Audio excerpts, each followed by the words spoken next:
The first report is going to be on double stars that were discovered by Iota, asteroidal occultations, and reported to the Journal of Double Star Observations during the last year since our last report. Next slide.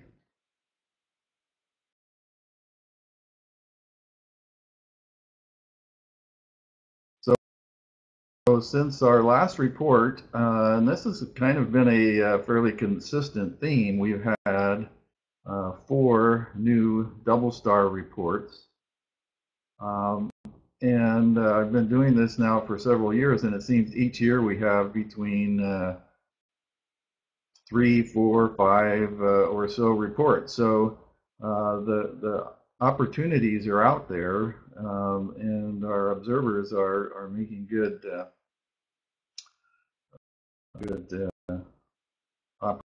opportunities there. So you can see that there's been 4 reports spaced out in the last year, and I'll talk briefly on each one. Of note in this slide is that some of them have very wide separations, and some of them have very close separations. So we can discover both types of double stars, widely separated and closely separated. Next slide.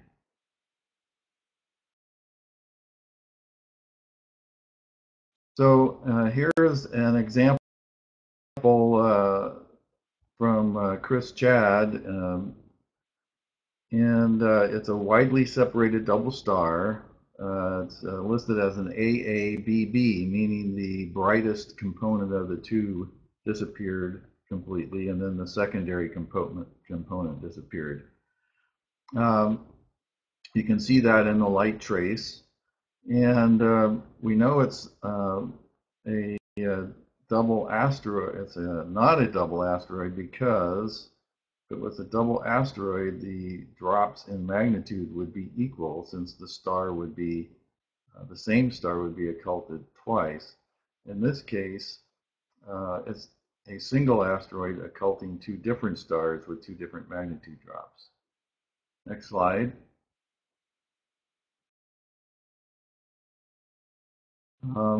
This one is the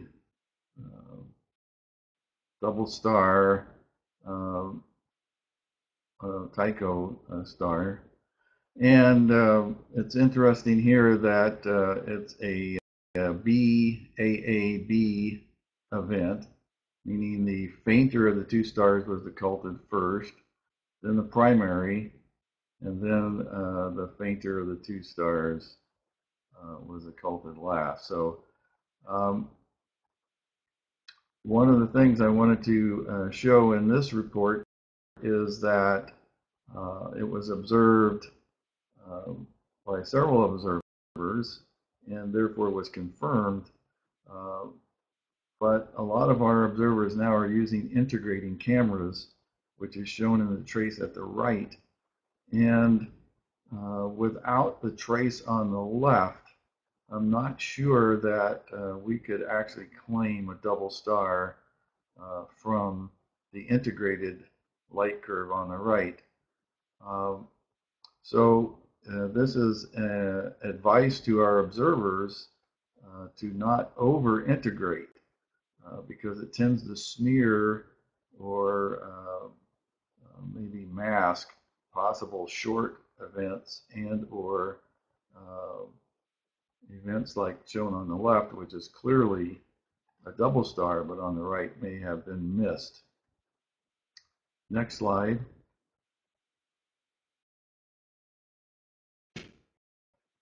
Okay, here's a double star that is an ABAB step event. So the brighter of the 2 stars is occulted first, and the secondary, and then the brighter of the 2 stars reappears, and then the secondary reappears.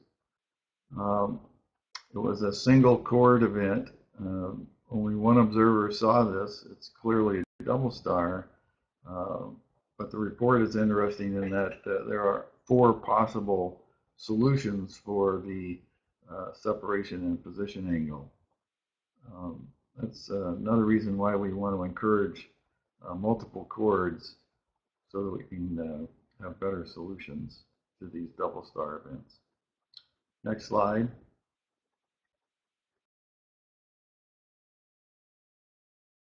This is the final of the 4 reported events for the year. This one is near and dear to my heart since I was able to obtain the trace on the left, which recorded both stars. It was a BBAA event. The fainter of the 2 stars was occulted first, and then the brighter of the 2 stars. And when I first saw this trace, I thought it might actually be a double asteroid. But my analysis of the light curve indicated the mag drops were significantly different. And luckily, we had several corroborating observations by some Japanese observers, and all of them only recorded the occultation of the fainter of the 2 stars. So all the data fit together fairly nicely at the end, recording a double star. And in analyzing this, Dave Harold speculated that this may have been one of the widest separations between positive observations ever recorded by Iota observers. I was in Arizona, and of course the Japanese observers were across the Pacific. Next slide. We currently have no known reports in progress. Next slide.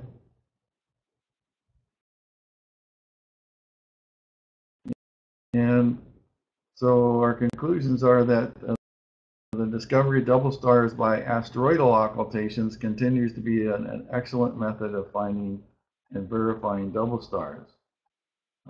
Anytime a light curve is obtained from a video record, it should be carefully examined for the presence of step events that could be due to duplicity of the target star.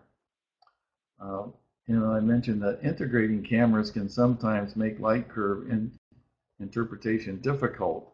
And so we encourage observers with integrating cameras to use the lowest possible integration needed to make the star steadily visible in the video monitor. That will help us separate out those step events in the light curve. And I think that concludes my slides. I'll return back to the conference and let you get started with the next presentation.